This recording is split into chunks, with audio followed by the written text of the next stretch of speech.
Hello and good evening. Welcome to my kitchen. I'm Kathy Hester and I write the blogs plantbasedinstantpot.com and HEALTHYSLOWCOOKING.com.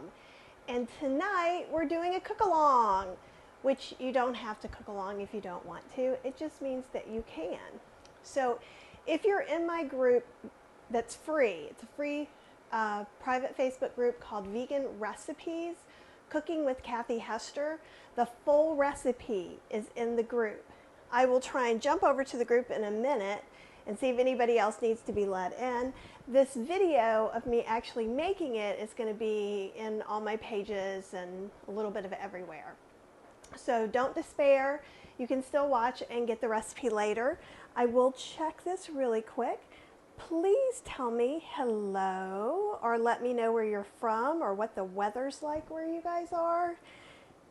I think I've just got to come to accept that it's spring. Just spring. Okay. Awesome.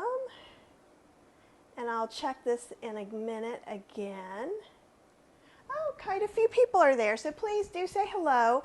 What we're doing today, so my new book just came out, Gluten-Free Vegan Cooking in Your Instant Pot, that I can now say without reading it off the cover. Those of you who know me know that's kind of a big feat. I like little short names, but that's not how things work out in the real world. So this just released this week, and I'm super excited about it.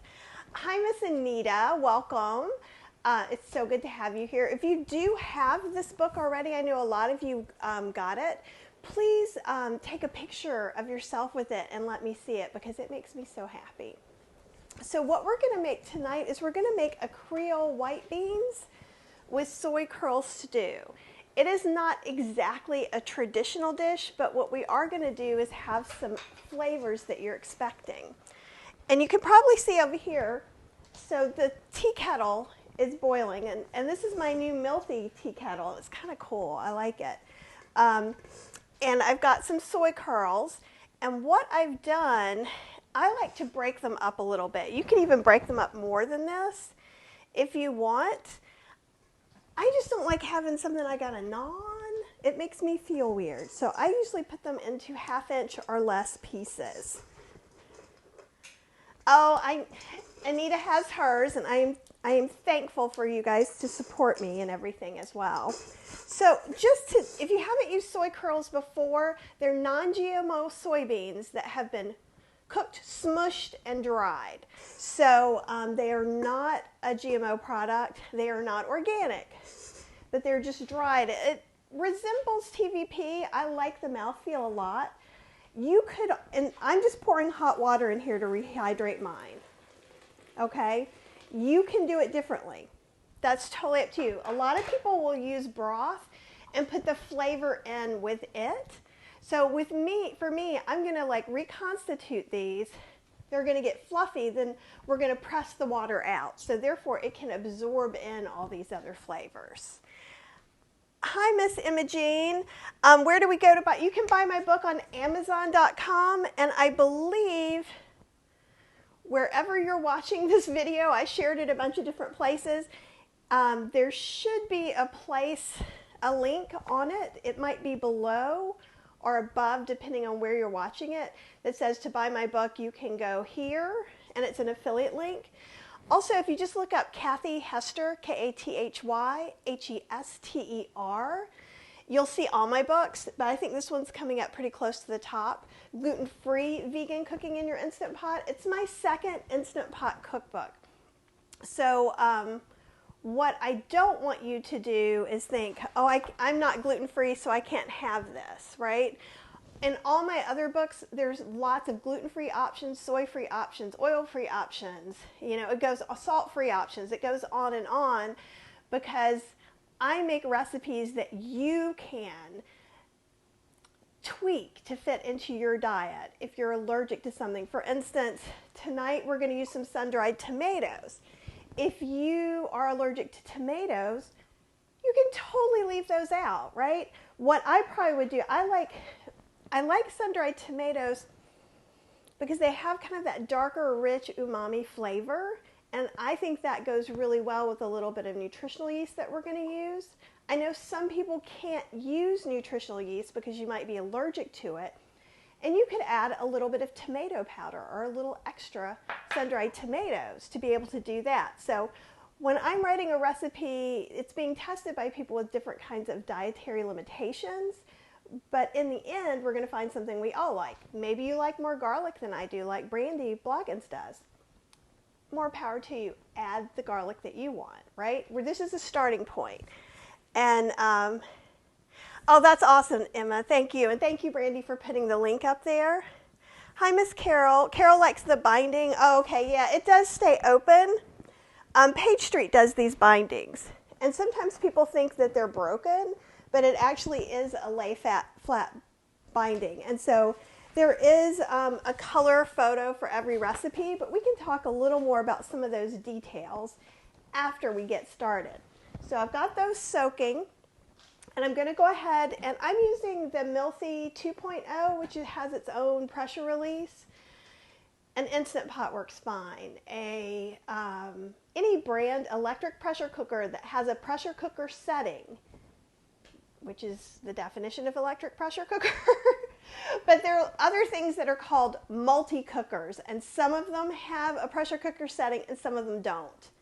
So that's why I put such emphasis on that, because that's the important part. I've used a Fagor, I've used a GoWise, I've used a whole bunch of different kinds. Okay, great. All right, so I'm gonna, even though we'll go back and forth, I'm gonna put this on saute, and I'm just gonna do medium saute. We've talked about this before, but I cut up my onions and put them in the freezer. So you're going to see that this, I put some water in here to be part of the saute water. It's going to come out in a big clump because it's mostly frozen. I'm going to come over to the sink and grab just a little more water in case I need it. You can never have too much water. I kind of wish that this is a huge, wonderful area. But sometimes I wish it had a little stovetop and a sink here too. But, you know, I'm pretty thankful for the kitchen I have. It's pretty big. Okay, and Anita said, I want the Milthy, but wants the 8-quart. Yeah, it has not come out yet. One thing I will tell you guys, and it's not just with the Milthy either, it's with some other appliances that are coming out of China because of the virus. A lot of the companies aren't working right now. So you may notice a slowdown with some of your favorite appliances coming out, or coming out with features that were going to come out maybe in January, coming out a little bit later. So try to be patient with them, because, let me see if I can get this. I'm trying to go from medium to high. I think I'm going to have to cut it off and do it again.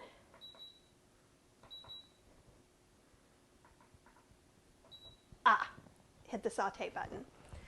Okay. So, and Brandy's saying, I didn't thaw the onions. No, I did not. Because I'm a rebel that way. So the thing is I was going along, getting ready for this live like always, realizing there were certain things that maybe I didn't have quite ready. And I was like, oh, I'm going to have to cut an onion. But instead, I look in my freezer and there is a plastic bag full of cut up onion, which is awesome. And you can sort of see here a little bit. These are actually Trader Joe's tricolor peppers. I also do it with my peppers, though. I'll cut them up and mince them. I mince my stuff because of Cheryl, and that she is a real picky texture eater. But what I do is if I get something longer at Trader Joe's, I just chop those up, and they mostly came out of the fridge. I did have to microwave them to cut this hunk off, but I'm not really looking at it that they've really cooked for very long. And so, yeah, no, I never thaw the onions or the things that I have frozen in the fridge. It does take a little bit longer, right? So it's going to take longer to come up and get hot, which is why I changed this from a medium saute to a high saute. And I also find when we're sauteing onions with water rather than with oil, it takes a little longer as well, so a higher heat is usually pretty helpful. And if you guys have some, I see a bunch of you are here, and I'm so glad that you're here. And again, we're cooking Creole white bean and soy curl stew from my new book, Gluten-Free Vegan Cooking in Your Instant Pot. And we have some soy curls that are soaking right over there. And it doesn't take them very long, because basically you're just trying to rehydrate them a little bit. To get them to poof up and not be crunchy. There are some recipes, especially in this book, actually even some of my other books, sometimes I will take soy curls dry and put them in a dish and just increase the water. So notice really carefully when you're reading a recipe if it's asking for things that are reconstituted or not, because that's going to change the water. Now this recipe, and in this book, Gluten-Free Vegan Cooking in Your Instant Pot, in the last book, I did a lot that didn't call for soaking beans, right? Because people wanted things fast. Well, I also find that people want to know how to make things with soaked beans. So these are soaked, and these are kind of interesting looking too. I'll let you see these. They look almost creepy. But they're just some cannellini beans. And I soaked them from about 11:30 this morning. Sometimes they will do this where the skin kind of doesn't all soak in exactly the same way. So beans are always my goodness, I forgot my key phrase that I always say. Beans are anybody want to say it? The variable. Beans are the variable, because if I got beans today, I don't know how long they've been on the store shelf, or in the store warehouse, or in the warehouse before they went to the store. Older beans take longer to cook. So if we make this and we open it up and we're like, oh no, the beans aren't cooked, we're just gonna add a little more water and cook them some more. So it's all gonna be okay, and you can do that with most bean dishes. Now there are some exceptions to that. For instance, if we were making split pea soup and it wasn't quite, I have a split pea navy bean soup. And so if the navy beans aren't ready, you need to still cook it longer, right? But because the split peas are so thick, you're not going to be able to get that to come up to pressure again. So what you're going to have to do is then go to the saute setting, put a lid on it. And if you have a slow cooker lid, it'll probably fit. Lots of pan lids fit on top of here, or you can put your pressure cooker lid on as well, because it is going to bubble up. When I'm cooking like that, I usually add some extra water, and then I put it usually on a lower heat, never really more than medium, because if you've ever had like refried beans that you've done like that, it starts popping up and like lava, and that's not super helpful. Okay.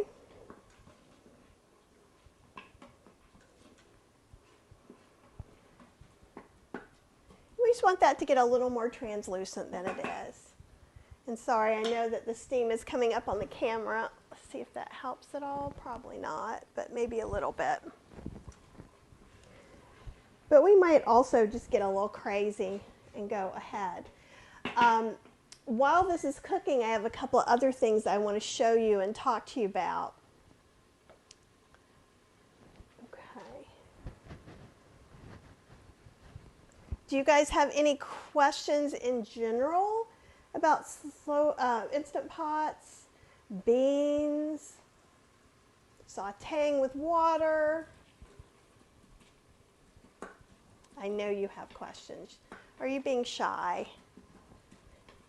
Okay. I'll put it back on here. This is more entertaining than just watching me stir. I think at least you get to see the onions and the little bubbling up. And I'm going to go ahead and put the garlic in. I've gotten this new little nifty thing I actually found brand new at the thrift store. Can you guys see? It actually has the garlic on it right now. It just smush. So it's kind of like in between a garlic press and kind of like a little knife that does it. So I'm just going to put that garlic in there. It was really easy to clean. It's super heavy duty. I think I got it, it was still sealed in a container or in a plastic wrap, and I paid 99 cents for it, and I'm pretty sure it costs a lot more than that.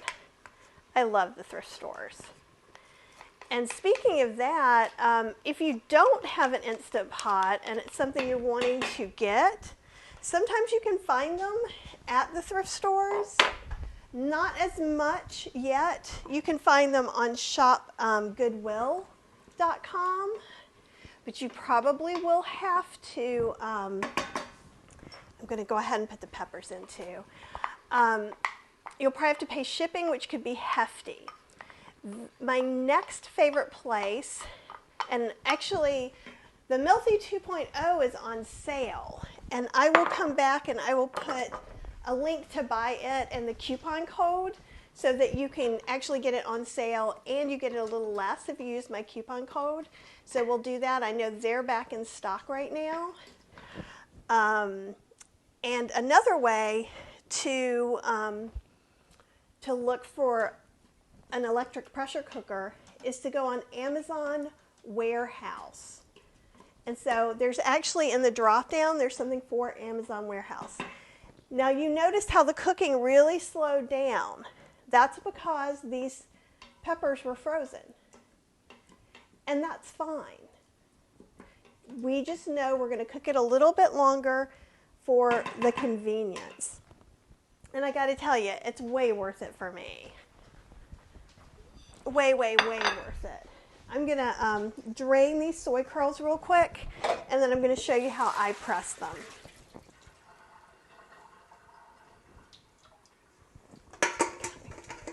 And it's really amazing how quick they come to this, right? It's such a fast, nice ingredient. I really like them. Some people don't, but since they don't have any funky ingredients, they're just soy curls, they're just soybeans. So I'm literally taking this, letting it sit in here, and I'm pressing the water out. You want to be careful because it still could be a little hot. And you don't have to get crazy. You don't have to wring them dry. I just want to get enough dryness in there so it can soak up the good yummy broth that we're going to be making in our stew. Yeah, oh, the peppers totally are Trader Joe's, Joanne. I mentioned that, and in case some of you guys are new, we are cooking a Creole white bean soy curl stew. And what we have sauteing is some onions and peppers that I've kind of diced up a little bit, some garlic, and both the peppers and the onions were frozen when we put them in here. But see how it didn't take that long for it to really start getting up there again. And I'm also going to go ahead, we're going to put some Cajun seasoning and some celery seed. We're going to put just about a half teaspoon of celery seed. Usually we do ground, so I'm going to do whole this time because that's what I have. And you can do that. Usually it's a little bit less ground. These are starting to get old. So I went ahead and did that amount. Oh, you squeeze, Brandy said she squeezes her soy curls by hand. And you can do that. I usually do it when they're too hot to touch, so that's not very, I try not to be completely self-destructive, though I've cut this finger again. This is the finger that gets cut every time. It's amazing. And this, I was using a knife to open up a spice container and totally slash myself. So you should be careful. Cooking can be a little dangerous. It's always better to cook before you have your wine. That's another good tip if you imbibe. Okay, so we're going to use some Cajun seasoning, and I make my own, and I think there's a recipe in Vegan Recipes Cooking with Kathy Hester, but I'm trying to see if I have, yeah, here we go. There is also Tony Chachere's and some other ones. Now, if you get the regular one like this, and I got this just because I want to copy it, it's mostly salt. Salt is the first ingredient. So, but they have a no sodium version. But I just like to make my own. You guys know how I am already, and I use a lot of it. Brandy, have you had a wine cooking accident too? And we're going to put a heaping tablespoon of the Cajun seasoning. And here's another thing. When you make your own Cajun seasoning, you can make it as spicy or as mild as you'd like. Okay. Awesome. And see how, I wish you could smell it right now, because now you can really smell all the spices. And if you know right now, like if you smell this, you're using a new seasoning and you know it's not enough, you could go ahead and put some more in. I'm going to wait a little bit. Okay, I'm going to go ahead and turn the saute off. It'll still be warm, so it's still going to heat this up. And I do like heating up and activating these spices, right? Because there's a little bit of some different things in there. And then we're going to put in, actually, I have it where we're doing it a little different. We're tossing the soy curls with some nutritional yeast. Let me grab a bowl.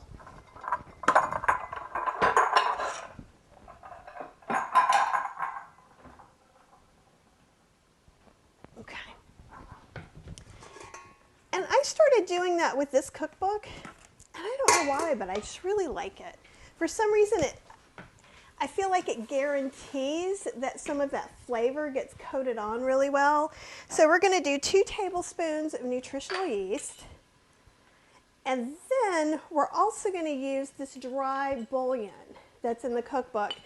And while this is cooking, I'm going to show you how to make the dry bouillon, because I don't really expect you just to stare at me for that many minutes. So we're going to do about a tablespoon of the dry bouillon, which is mostly nutritional yeast with some spices. And if you see, and we'll see this too, I've ground it, I've blended it up really fine. And I feel like that really helps kind of get it in everywhere you want it to get. There we go, you can see those. And it dissolves better into soups. I just find it a really good way to go. So we're just going to toss these guys. And yes, if there's anything that doesn't get coated on here, I'm going to go ahead and just scrape it in the pot.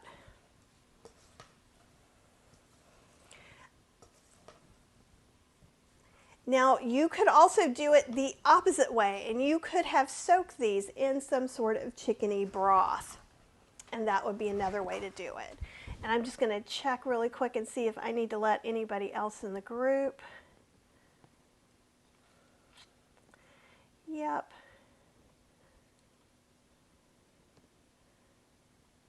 Okay.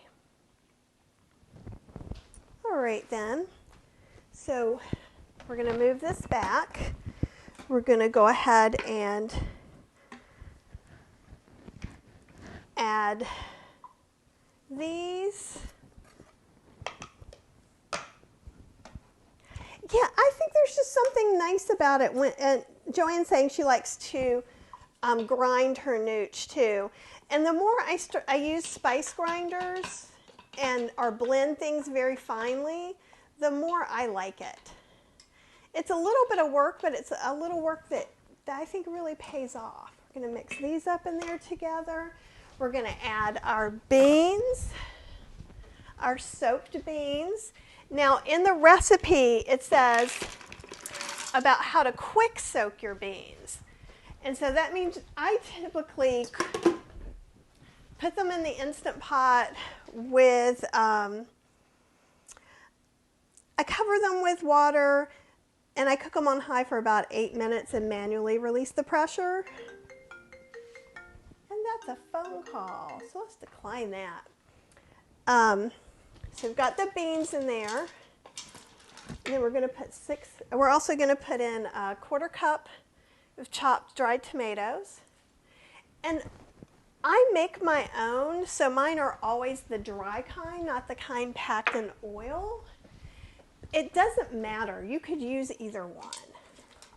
So we're just using them to flavor it. And I almost like to think of this as people in the South often use like pork products to give it kind of some umami flavor. And this is going to give it a lot of umami flavor. And then we're going to put 4 cups of water in here.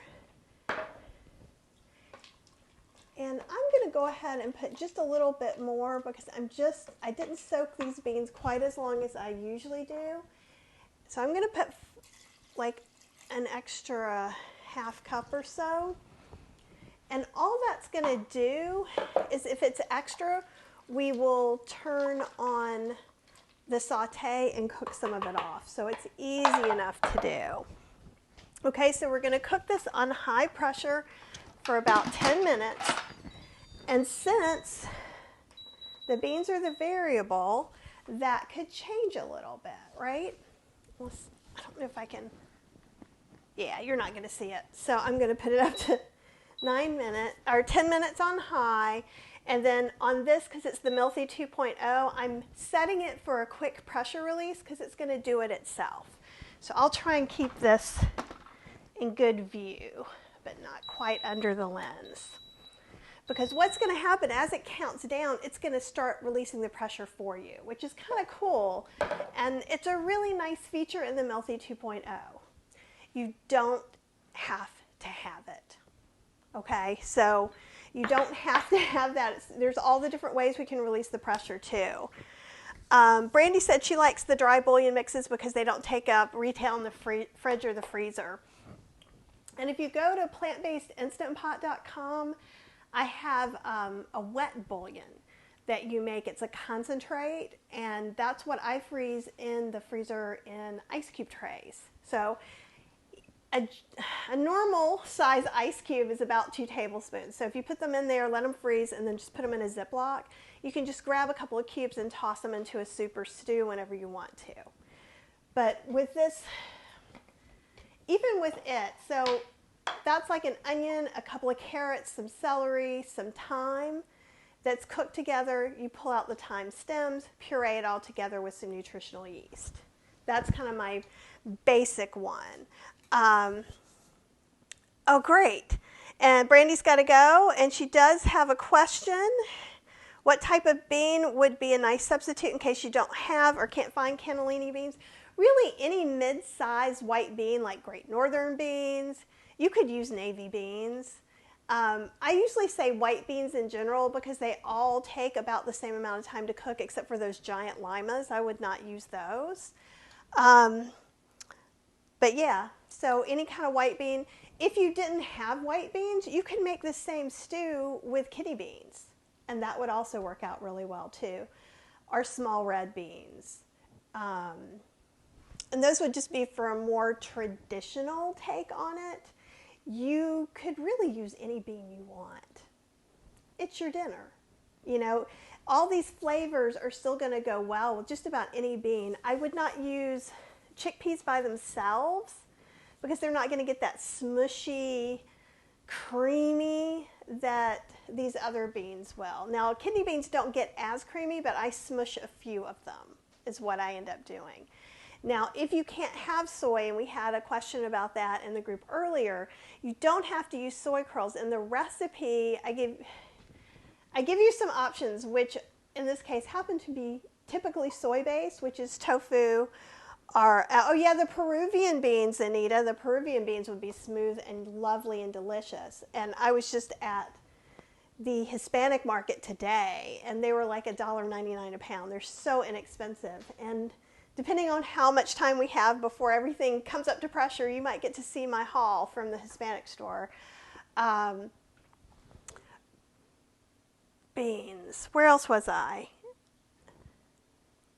I get so excited about things. So now I was thinking about that. So when we're making the wet bouillon, I talked about what we have in it. So basically this dry bouillon is going to be mostly nutritional yeast.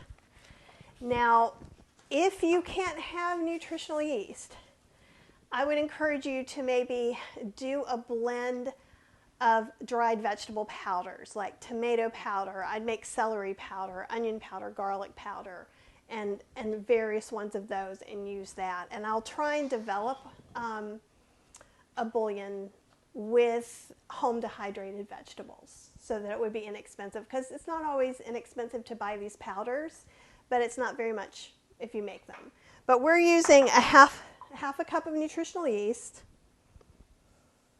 Okay, sure. Oh, we can totally do that, because I think tomorrow's class we're doing condiments, and there's still room in the class. So if you want to go to kathyhester.podia, podia.com, and scroll down, you can see that there's a class 2 condiments. We're going to do homemade Worcestershire sauce, fishless sauce, date sweetened barbecue, date sweetened ketchup, and just a few other things as well.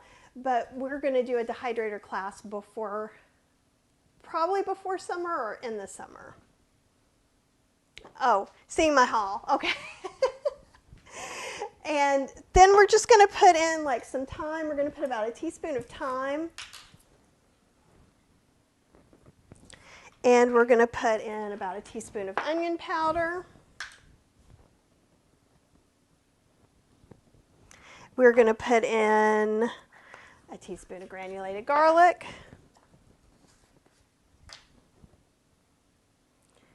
And if you can change the proportions, like if you know you want yours to taste more onion than garlic, or however you want to do it, you can do that. We're going to put in a half a teaspoon of celery seed. I find that celery, and even if you were making your dry bouillon or your wet bouillon and you didn't have any celery, you could still use celery seed or ground celery seed to give it that flavor. Also, if you can get hold of an herb called lovage, it also has a celery flavor. And some turmeric. Okay, I'll use this just so I don't make my hand completely yellow. We're going to use, that just gives it a little bit of extra yellowish color, which I like. If we're using this in a brothy soup that maybe we want to resemble some sort of chickeny sort of soup. And then we're going to use about a 1/4 teaspoon of plain paprika. You could also use smoked paprika, although this isn't going to give a lot of smoke at this level. But so maybe put in 1.5 teaspoons.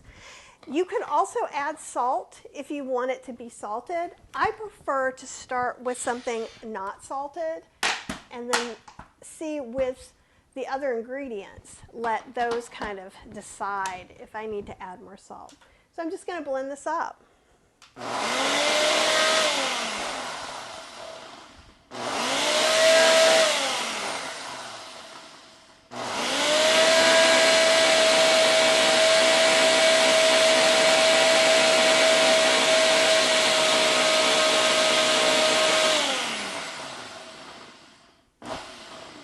Pretty good. Max is downstairs sleeping. I think he's going to realize I'm home now. Yep, I hear the whining. The whining has started. You guys probably won't hear it though. And we could take this down even smaller should we want to. But I am trying not to torment my dog completely. You can kind of see. It's pretty powdery. And it smells really good. Oh, did I say it right? Oh no. Yay me. I never say the brown sauce name right. So this doesn't make a whole lot. So theoretically, if you wanted to, you can make 4 or 5 times the amount, or even a larger blender amount. And just keep it in a jar. I usually keep it in a jar like this. There are a few different things I keep like this. And then I just grab it whenever I want it. So it's just that easy. And so that's the dry bouillon that we used. Okay, questions? Because if it hasn't gotten up to pressure yet, I am also looking for something to wipe all the powders off of there with. You guys can't see this part, but it is powdery, full of all the spices. Ooh, okay. Awesome. So let me talk to you for just a second about the different sizes of Instant Pots, and then I'll show you my haul. How about that? One of the things about this book and the Ultimate Vegan Cookbook for your Instant Pot is it gives you a lot of information in the front. Now, what's different is when the Ultimate Vegan Instant Pot was being written, there was only one size of electric pressure cooker in general. It was a 6-quart. Now we have 3 quarts and 8 quarts in general. Fagor had a 4-quart, so some of them do have in-between sizes. So in this book, I try, like in this, it says you can make it in a 3-quart, a 6-quart, or an 8-quart. And what makes that happen is 10-minute cook time is cool. I'm not sure what you mean, Joanne, but tell me. Anyhow, so with a 3-quart, if we're filling up the 6-quart almost all the way, then we're going to have the recipe to put it in 3-quart. Common sense, right?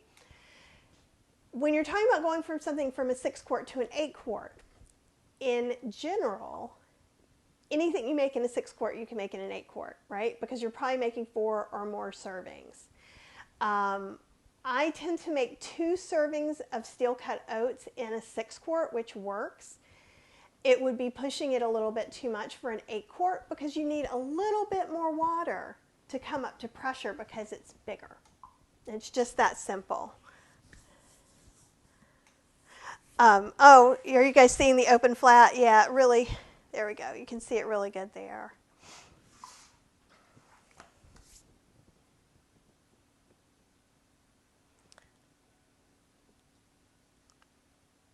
Explain the note on bitter M of recipe, protein ingredients. Oh, okay. So with the protein, you get to choose. That's what I was talking about before when I was saying most of the time I give you soy-free options, and you do have soy-free options here. So in almost all my recipes, they are written like, I'm trying to, that's mashed potatoes, so there's no choices there, but there's, anytime there would be soy curls or tofu, you can interchange them. So instead of using soy curls, you could use tofu chunks. You could use chunks of tempeh, or crumbled tempeh in here would be really good. If I did the crumbled tempeh, even though I don't say that here, I would probably steam it or saute it a little bit first if I had time, just to give it a little extra oomph in the texture department. You can get hemp tempeh. You can't get it everywhere. So there is a such thing as tempeh with no soy. Some hemp tempeh still has some soy in it. I think I have one in here, and I'll show you if I do. And I can't remember if this, I have a raspberry habanero one. And this is from a local maker, or a local to me maker. Smiling Hara. Okay, and let's see. Yeah, this one has peanuts and hemp seeds, and it does not have any soy at all. And let me let you see a little bit closer.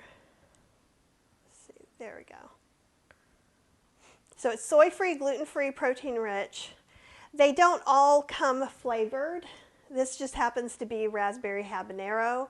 There's also a smoky salt and pepper one. And I don't know if that one is soy and hemp or peanut and hemp as well.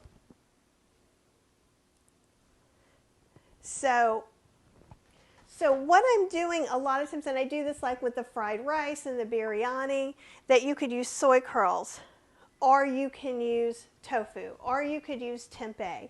And it doesn't have to be soy tempeh. In this book, in fact, I make black-eyed pea tempeh in my big 8-quart Instant Pot. I'll show you a picture of that. So there's some non-soy tempeh too. And I'm going to be experimenting more with making other non-soy based tempehs. The black-eyed pea worked really well, and maybe we'll probably do a class on making tofu tempeh and some other things as well, because we could also make a chickpea tofu, which doesn't have soy in it. And Joanne says that they have that, but she would have to go to Tampa. And you might be able to order it online. And this particular brand is in my state. So, and you can do different things like that. Now, some people might be like, well, I have a soy allergy, but I have a peanut allergy. Well, this isn't going to help you, right? So I understand that. And at the default, usually what I decide to do is to switch out chickpeas for any kind of tofu, tempeh, soy curls, something like that, because the way chickpeas are, even though it's a bean, the mouthfeel, they never get mushy until you puree them, right? Oh, and that's a good point. Anita asked, would you put 1/4 of a cup of tomato powder in place of 1/4 of a cup of sun-dried tomatoes? I would not, because while the flavor of the sun-dried tomatoes is very condensed, the actual tomato powder isn't that condensed, but it's going to taste nasty. It's going to give you a different flavor. So what I would do is maybe I would start off doing a tablespoon, possibly 2 tablespoons.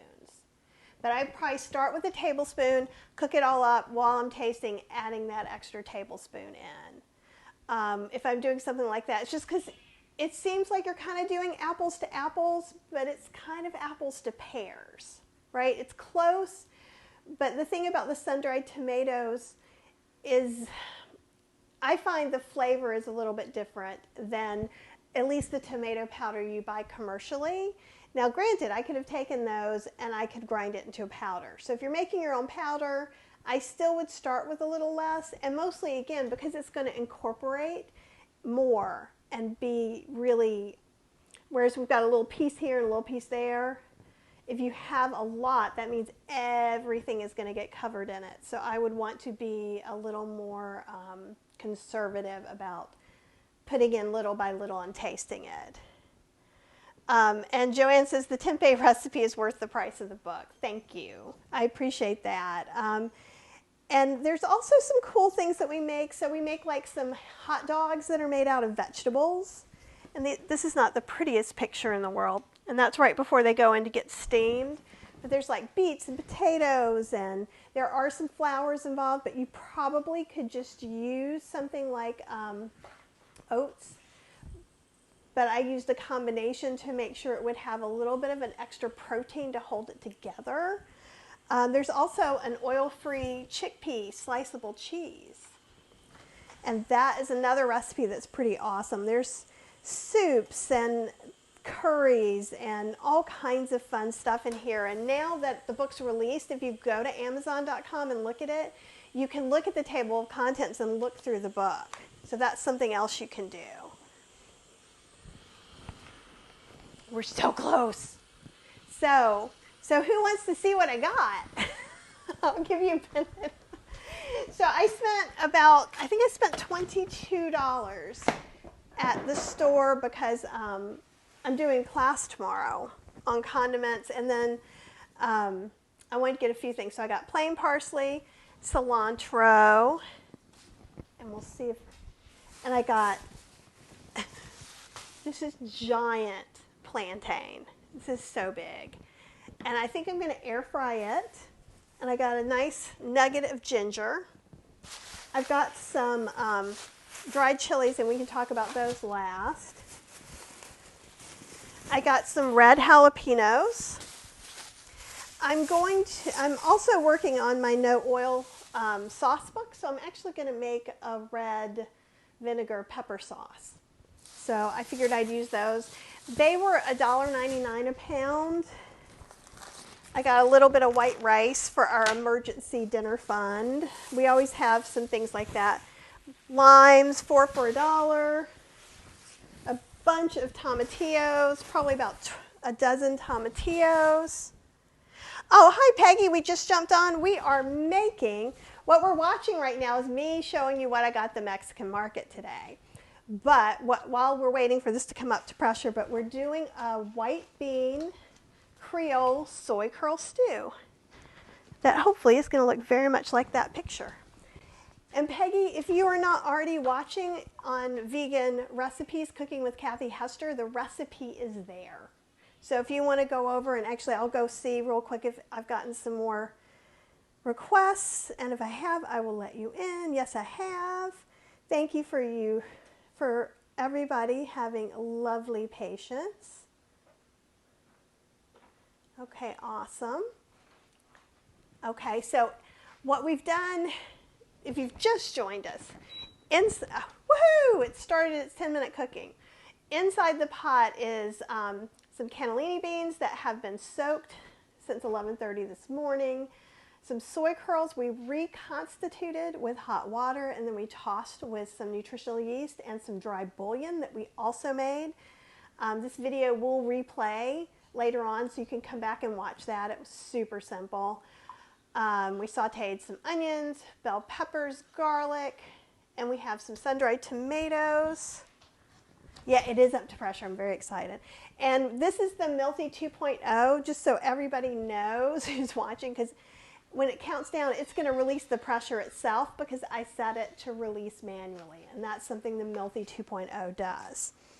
And I think that is, and some Cajun seasoning and some celery seed.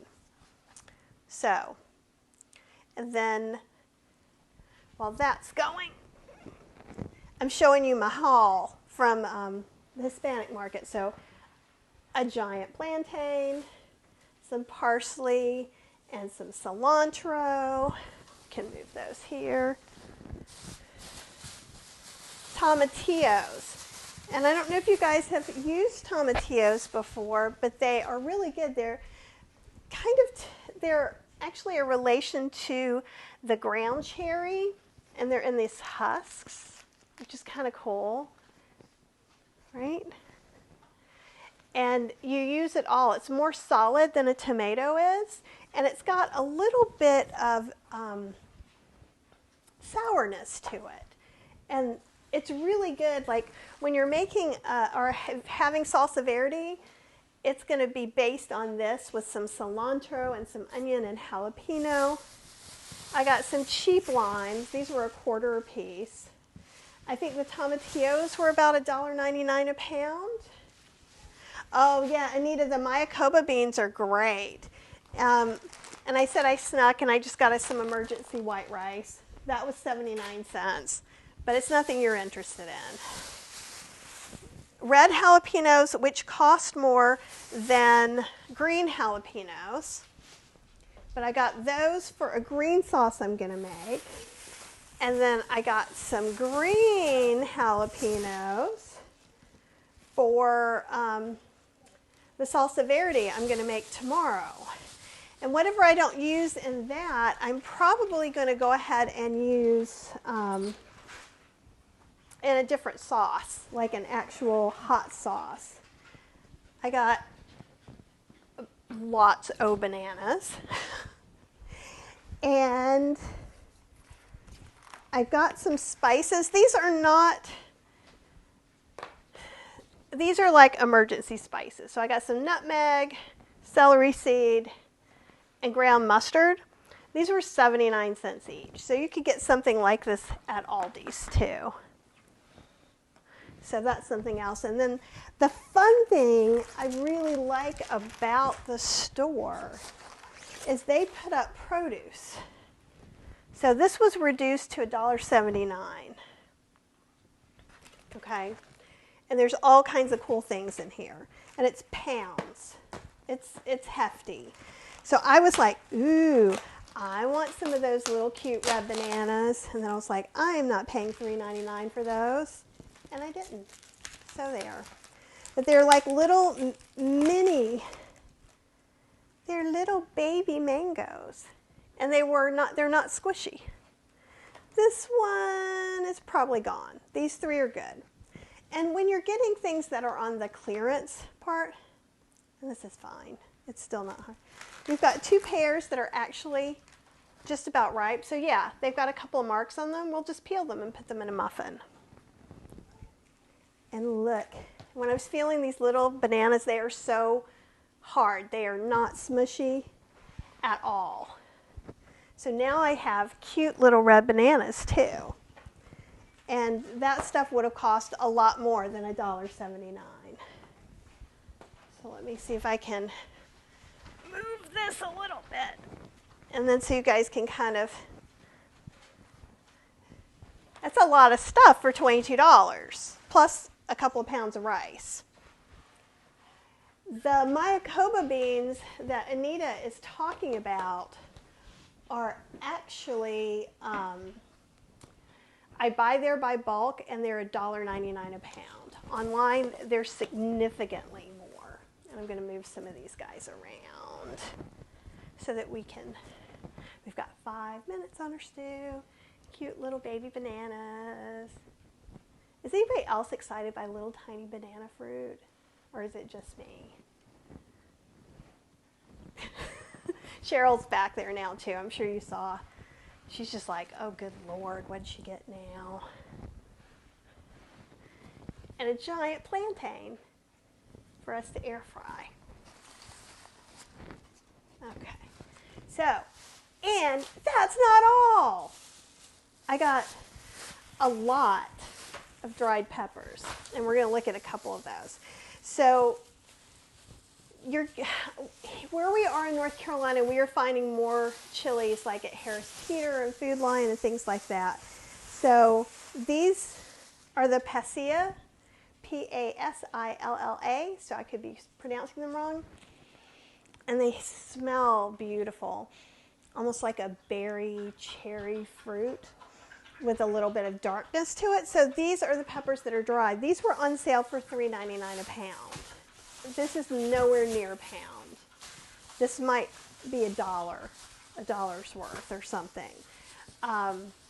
What I do recommend is when you get dried chilies like this is that you keep them in Ziplocs or containers, because we got pantry moss. I'm not saying it was from this, but now I'm saying anything that you get from bulk bins, including this. So if you're getting rice and quinoa and things like that in the bulk bins, put it somewhere where it's isolated. But, you know, as you use it. Oh, and Joanne says Walmart has Mayakoba beans cheap as well. The reason I talk about that so much is because they're very expensive on Amazon, which I think is ridiculous. And these are ancho chilies.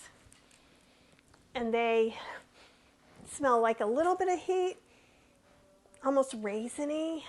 They're just magic. So what you can do with these is you can rehydrate them like we did the soy curls and then puree them and make sauces with them. So that's one thing. I also will put a dried ancho or pasilla torn up. I'll take the veins out, take the stem off, and make sure all the seeds are gone, tear it up, and put it into beans while I'm making refried beans. And when you're pureeing them, then it just all purees in. It's a beautiful, beautiful flavor. And typically they don't have chipotle peppers, but they had them today. And they are just so wild to look at. Yeah, ancho, pasilla, and guajillo, I have to stop myself, are always milder. Sometimes you'll get an ancho that's a little bit spicy. Now, we know that chipotle is a smoked jalapeno, but isn't it interesting to see those? Like, okay, here's a regular jalapeno. Here is it in its smoky form. It's so weird. It's like this magical transformation. Let me make sure that this comes back where you can see when the pressure starts releasing. And it smells like a campfire. And chipotle pepper, just like jalapenos, can get very spicy. So that's one thing you kind of have to just watch out for. I was thinking of probably grinding up a couple of these They're pretty stiff, but I probably still will stick them into hydrator. And you could do this for any of the chili peppers that you choose to buy. You can put them in the dehydrator. You want them so dry that it's easy to put in a blender, a dry blender or a spice grinder to grind up to a powder. And we only have one more cooking minute. Do you guys have any questions? I see that there's a whole bunch of new people coming around, so what's going to happen in a minute is this is going to start releasing the pressure automatically, which is exciting because it's the Milthy 2.0. Inside is a soy Creole white bean stew, and we're going to be looking in to see, do we need to add some more liquid? Do we need to reseason? Do we need to cook it longer? How are the beans? Right, because beans are always the variable, because some beans can be a lot older than you think they are. So that's one thing. Okay, it's giving us our warning. And if you just came on too, the recipe is from gluten-free vegan cooking in your Instant Pot. And any moment, there we go.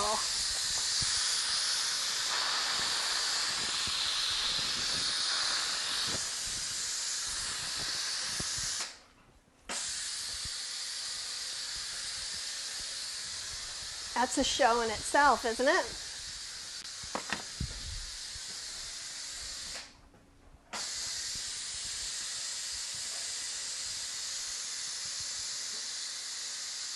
So the first thing we're going to do is once the pressure comes all the way down, is we're going to test the beans. I'm looking for a towel, because it's very steamerific over here. Okay. So if you're new and you want the recipe for this, you can either get it out of my book, or you can sign up to get into Vegan Recipes, Cooking with Kathy Hester Facebook group, and I have the full recipe for the Creole white bean soy curl stew. We're getting really close. And it's kind of weird, like we took this Milthy on vacation with us when we were cooking, and we went with another family, and everybody would jump every time it would open up on its own. You don't have to have it release manually like this. You can have it release slower or naturally, or a combination. Okay. All right, let's take a look. Yeah, I don't think those beans are close to being done yet, especially the ones on top. It smells really good though. And remember, I added a little extra liquid because I wasn't sure about these beans. Oh, they're real close though. They're close, but you can see by the way that they're kind of wrinkly and not very transparent. Can you guys see that? So I'm probably going to cook this another 5 minutes. And also, do you see how there's that half? Whenever they cut in half like that, they're not done. And I did not soak my beans quite as long as I usually do. So what we're going to do, in here there's plenty of liquid to bring it up to pressure, so I don't have to worry about that. So what we're going to do, there we go, is we are actually going to press cancel, we're going to press pressure cook, and we're going to let it cook for 5 more minutes. Now if you guys want to, if you have questions, oh, you want me to show you how I squeeze them? Okay, let's see if I can get that. Oh, it's already back up to pressure, so I can't, I'll do it again, or I can explain it without that. Because it was already so hot and it had barely come down from pressure. So what I do usually is I'll take 2 spoons and I'll put the bean in between and I press it down. So if it's really smooth like a refried bean, like a pinto bean, right, and it's cooked, it's going to smush and just kind of go straight and go around the parts of the spoon. if it's not cooked enough, what happens is the bean splits. And then you can cut the bean, but you can't just smush the bean.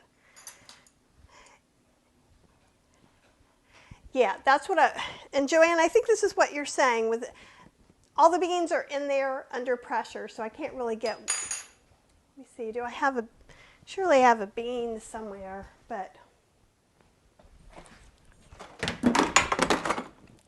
I have some jelly that wants to come visit you. Okay, this is not going to be the same, but it's kind of the same as in a sand and dummy. Okay, so we're going to use a chickpea. Okay, so I would mush it like this. I think the jam is still moving, right? And see how it mushes down? It's almost doughy. And a regular bean is going to come apart a little bit more. Let me see if I can find, oh, I can set this up though for sure. Okay, and let's say I pressed down and what I got was this, right? Where it kind of split in half. With any other bean except for the chickpea that you are seeing right now, that means they're not done, okay? And if they're not done, it's not going to kill you, right? It's not going to make you sick. But, well, it's not going to kill you. It's going to give you a stomachache. So I guess it will make you sick. So what you want, like with chickpeas, are just different than all the other beans. They just are their own thing. And that's why they make such a good chicken substitute when you're cooking in a different meal, right? So that's something else that you can use because they don't get mushy. What's so awesome about things like home-style pinto beans or these Creole beans is how soft and smushy they get, right? And it makes it creamy and silky, and that's what I love about it. And sometimes that can be as simple as cooking up a pot of beans and mashing some of them. Because if you're used to eating like regular refried beans or red beans and rice, if you get Blue Runner red beans, they're vegan, but they're full of cottonseed oil, like a lot. So they're that color from oil, the same way if you open up a can of refried beans that have oil in them, they're usually kind of that real pale color of brown.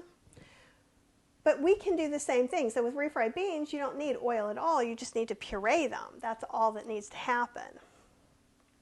Okay? Anybody else have some questions? And Joanne has been telling me too, I haven't been to Walmart in a little while. And oftentimes, some of the stuff that I showed you that I got at Campari Foods in North Carolina, but I was shocked at the section of reduced produce. They do cover everything up in the styrofoam like that, which I don't love, but they had cactus pads for 99 cents that were just fine. The only thing, I saw some jicama that was going off a little bit, but I've seen Harris Teeter sell squished pears and smushy limes for prices higher than I was seeing really decent produce being reduced. So it was kind of interesting. And also, if you wanted to try something different, they had like little guavas, they had poblano peppers, they had serrano peppers, they had, gosh, so much stuff. They had mixtures of vegetables and things like that, so you could just really go and find something cool. So tell me what your questions are, and I will answer them. We've got about 2 more minutes of cooking, and I'm hoping 5 minutes will do it. If it ends up that it needs another 5, we're going to end this, and then I will show you a picture after the last 5 minutes. But I'm hoping this will do it. It's always hard to tell, and like again, with beans being the variable, you just have to kind of be open-minded and being willing to kind of dance with the food that you're making, right? Some things are going to cook up. I've had some beans cook up so fast that I've changed from what I was making to making them something creamy because they were cooked down a little extra. If you've made some beans that cook down so much they're just a puree, there's a bazillion lovely things you can do with bean puree, right? You could make a gravy. You could use it as the base of a creamy soup. You could make a bean spread. So there's so many things like that you can do for that. Okay, and I believe it's Nadim, I hope, and if I'm saying it incorrectly, I apologize. Says, sorry for the newbie question. There's never sorry. All questions are welcome here. I never had the steam come out that way on its own. When I let it go on its own, it takes forever, and the steam does not go out, but goes out of the pressure. This is a particular brand called Milthy, and a particular model that's 2.0. So I believe Instant Pot has something comparable that you can also set it to release the steam on its own. So what happened is and it's going to do it again too, so we'll get to see it again. Move it a little bit closer. Because actually I did not change it. I changed it for auto this time. Let's see what happens with auto. So auto is letting a little bit out. Yes, Carol, I am going to post about the price and the coupon code for the Milthy. I just can't do it until I finish this live. I have no way to do both at the same time. And Cheryl doesn't know where any of that is, or she would post it. So see, this one's the auto one. But I can press the pressure release button on this particular model. Okay, so that, let's see if we can get that all the way done. Nope.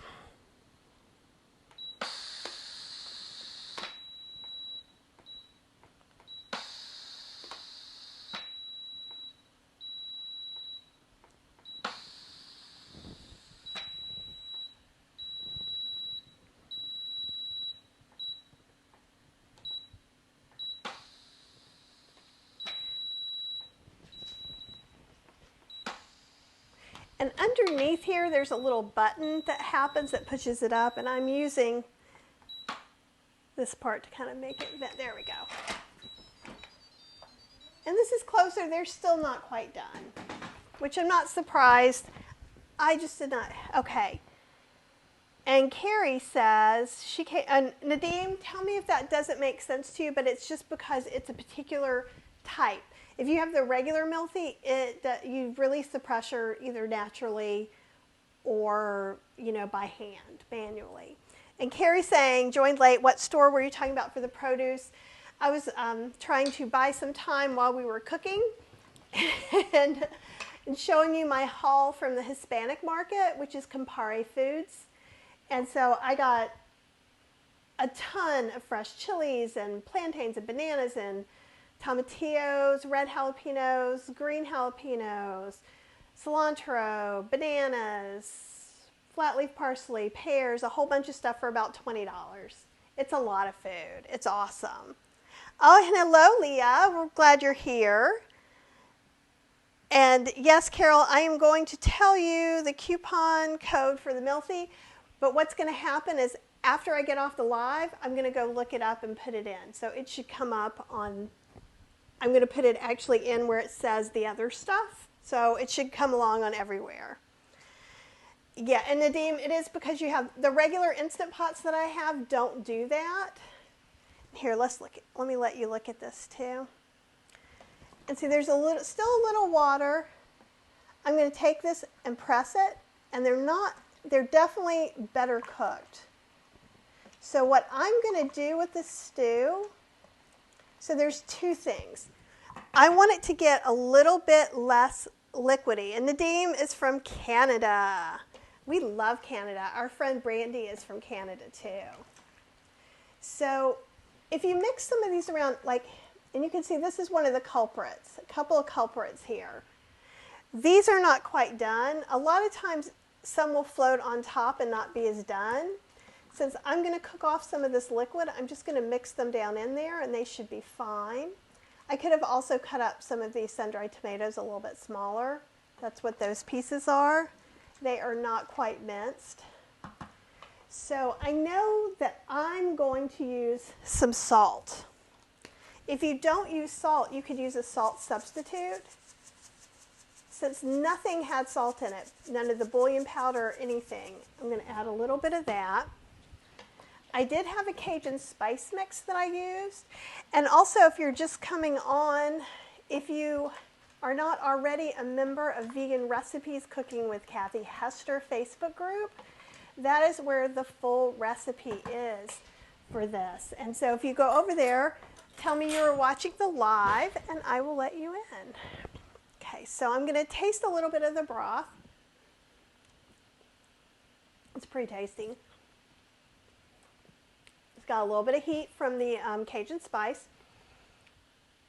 What would also be kind of nice is to serve this with some Tabasco or Texas Pete or Louisiana hot sauce to give it a little bit of vinegar tang. You could put some in there, but it's nice to let people put the heat where they want it. I'm going to add a little bit more salt for me. And I find that it's better to add a little bit by little bit. I'm also going to put some pepper in here. I don't know. I don't think I put pepper in the recipe, but I think it's going to be good with pepper. So I'd like just a little bit. There's a little bit of pepper in the Cajun spice too, but I feel like there needs to be more. This is also a time that I could decide I want the broth a little bit richer. Maybe I want to put some tomato powder in here. Maybe I want to put a little more nutritional yeast. Those are all things that you get to control. Right? And so I'm going to cook them down a little bit more, and then I have this, let's put it on saute. I don't want it on high saute. Let's put it on medium saute. And then that way the beans will cook a little bit. There's enough water in here right now that I'm not worried about putting a lid on, and I'm wanting to release some of this. You can probably see all this coming out? That's the water reducing. So when you're reducing something, you're losing this liquid to the steam.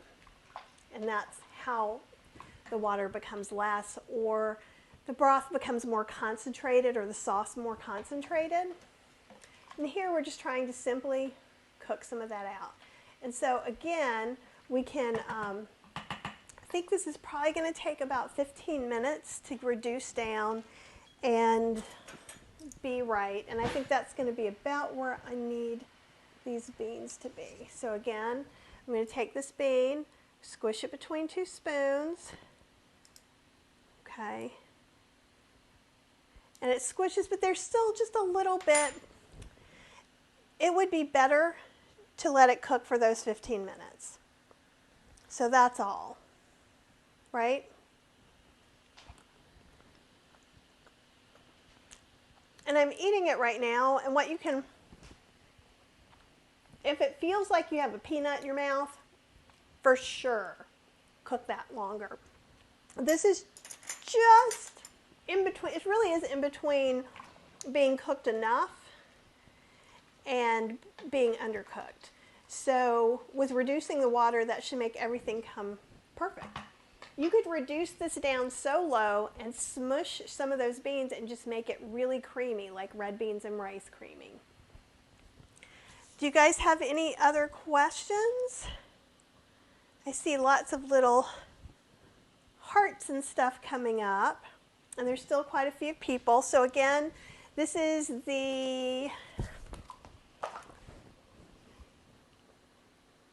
what we're cooking. Only ours is much more watery now. If I would have pressure soaked the beans, they would have been cooked by now. Absolutely. I just soak them, and I soak them for a little less time than I normally do.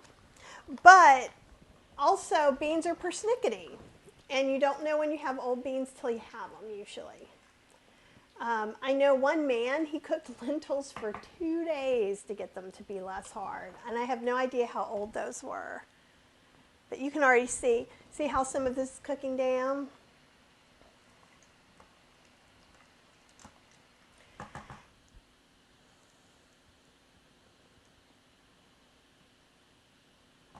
And I'm going to check really quick while you're watching the exciting cooking process of beans and see if anybody else needs to come into the group.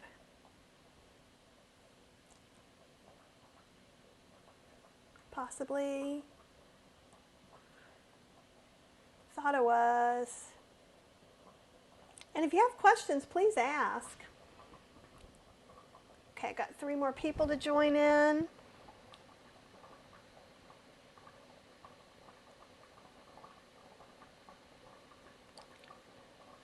Okay.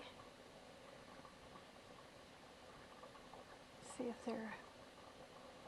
Okay, good. I think we've got everybody in now.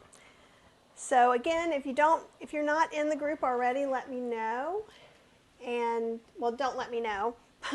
Actually, letting me know will not help you at all. However, if you go to Vegan Recipes Cooking with Kathy Hester and request to join, that will help you a lot because then I will let you in.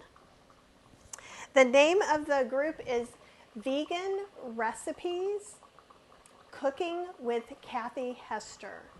And I'll come back and depending on what you're watching this on, you might have the group, but I will also go back and put a post in all the pages about the group. How about that? And that should make it easier too. Oh, awesome, Carrie. Glad that you were able to get in and get the recipe. It's a great group of people too. So everybody helps each other. We've got vegans and plant-based people and people transitioning or just adding more vegetables to their cooking.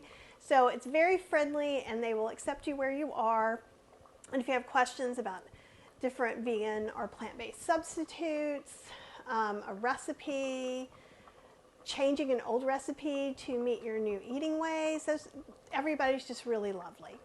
So I'm glad you guys are going to be in there and I hope that you enjoy it as much as I do. And you can see this is really going. And this is just on medium. Actually, I'll let you see this again. And so see how this is getting a little bit thicker? And the beans are cooking in the process. So if I had not have added that extra liquid that I did because I knew I hadn't soaked these beans as long as I usually do, I would have gone ahead and cooked an extra 10 minutes, but then I wouldn't have to cook off all this liquid too. So since I know I have to cook off the liquid, it makes more sense just to do all this together. And sometimes things are just a little bit of kind of feeling it, dancing with the food.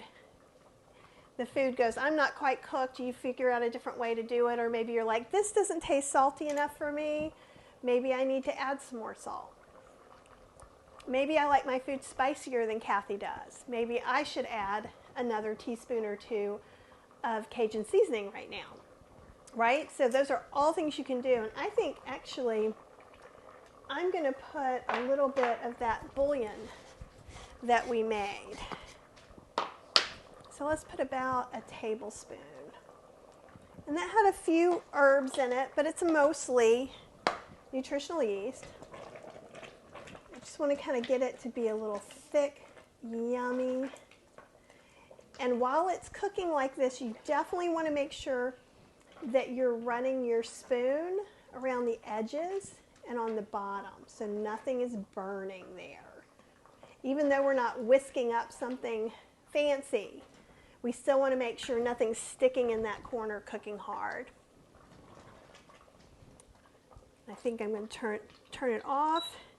I'm going to turn the saute to low. You could serve this in a bowl on its own with a piece of like gluten-free hearty bread or a roll. You could serve it over rice. Or you could just have it. Another thing you could do to kind of up the vegetable value of this is in the beginning you could have added shredded carrots or carrot chunks to cook along with it. You could right now use some chopped kale and excuse me. So chopped kale, and I usually take a couple of handfuls and mix it in right before serving.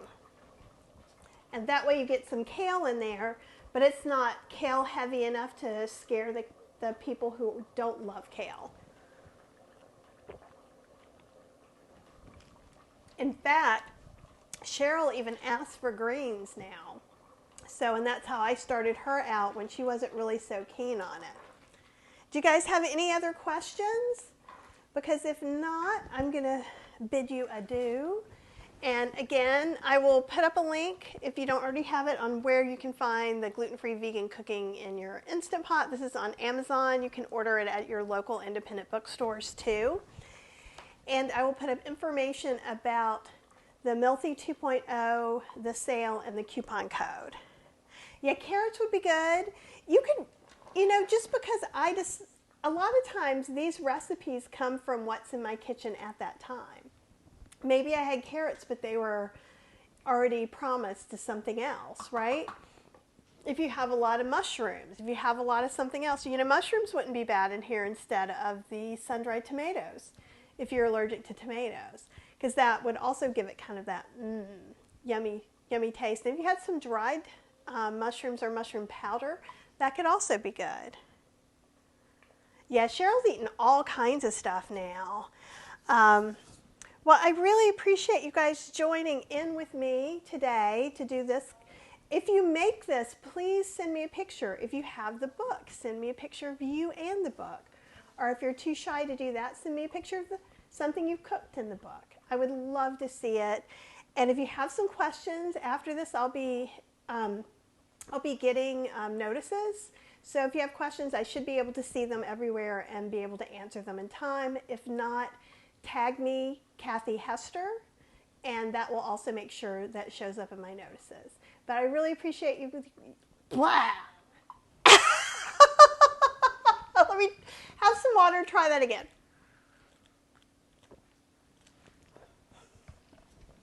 That was hilarious. Okay, so I really appreciate you guys joining me, and let me know what I can do to help make healthy eating easier for you. Okay, have a great week, and hopefully I'll see some of you guys tomorrow. I'll also come by and put information about the class tomorrow.